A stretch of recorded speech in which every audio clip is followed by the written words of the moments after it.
আসসালামু আলাইকুম আমার প্রিয় পরিবার, কেমন আছেন সবাই? আশা করি আল্লাহর রহমতে ভালো আছেন। তো রাত্রের বেলা দেখেন আমার সোফার লম্বালম্বিভাবে ছিল। আমার কি যেন মনে হইলো, আমি ভাবলাম যে এইভাবে দিয়ে দিই। তো এইভাবে দিয়ে দিলাম। তো কেমন হয়েছে জানাবেন সবাই। তো সোজা চলে আসলাম হচ্ছে রান্নাঘরে।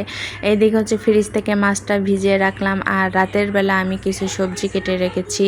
এখানে বেগুন আর পটল কেটে রেখেছি, আর এখানে হচ্ছে কচু আলু কেটে রেখেছি, এই জন্য একটু কালো কালো হয়ে গেছে। এখানে পেঁয়াজ মরিচ আর রসুন কেটে রেখেছি। আর আমার রান্নাঘরের জানালা দিয়ে আমার গোলাপ গাছটা দেখা যাচ্ছে, কত সুন্দর লাগতেছে তাই না?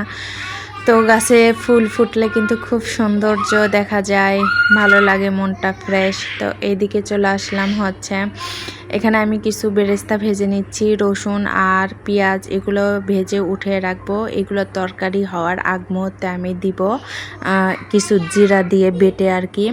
তো এইদিকে এগুলো উঠাই আমি কচু আর আলুটা ভেজে নিব। আসলে আমরা সাধারণ গৃহিণী যারা ঘরেই থাকি তাদের আর কি ভিডিও দিব বলেন। এই ঘরের কাজ, এই রান্না বান্না, এগুলো দিয়েই হচ্ছে আমাদের সারা দিন চলে যায়। তো এইগুলোই টুকিটাকি কিছু ভিডিও করে আপনাদের সাথে শেয়ার করি মনের শান্তিতে, আনন্দে, ইচ্ছায়, এই জন্যই ভালো লাগে আর কি।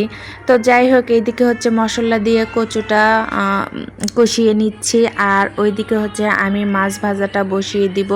তো আমার ওখানে পটল ভাজা এবং হচ্ছে বেগুন ভাজা হয়ে গেছে। এই মাছটা আমি ভেজে উঠাবো। এই তো দেখেন আমার এইগুলা কিন্তু হয়ে গেছে।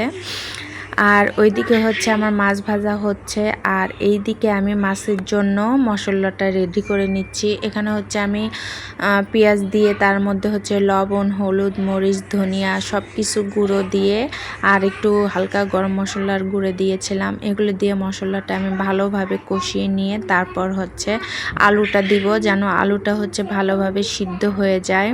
তো এখানে আমি ভালোভাবে কষিয়ে এখন ঝোল দিয়ে দিব। এরকম কিন্তু ঝোলের তরকারি ভালোই লাগে মাঝে মধ্যে। এটার সাথে যদি একটু মূলা থাকতো অনেক মজা লাগতো। মূলার তরকারি আমার খুব ভালো লাগে, আর ঠান্ডার মধ্যে তো অনেক মজা। যাই হোক, এখানে হচ্ছে এই তো মাছগুলো দিয়ে দিলাম, আমার রান্না কমপ্লিট। তো বেগুন ভাজা, পটল ভাজা আর এই মাছের তরকারি। আর এই দিকে আমার ননদ চলে এসেছে শ্বশুরবাড়ি থেকে, শাক নিয়ে এসেছে, কলমি শাক। তো এইগুলাই হচ্ছে একটু বাছবো, বেছে রাতের বেলায় এগুলোই রান্না করব। তো এরপরই হচ্ছে বাবুদের খাওয়াইলাম। ও চাচ্চু এসেছে, তো চাচ্চুর সাথে দেখা করতে যাবে। আর বাইরে এত রোদ উঠেছে বলার মতো না, অনেক রোদ।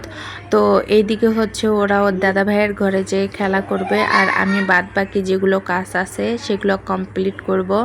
আর চলেন দেখাই কাছে থেকে আমার গোলাপ গাছটা। আমারও প্রচণ্ড ভালো লাগতেছে যে এত সুন্দর ফুল ফুটছে, দেখেন আপনারা।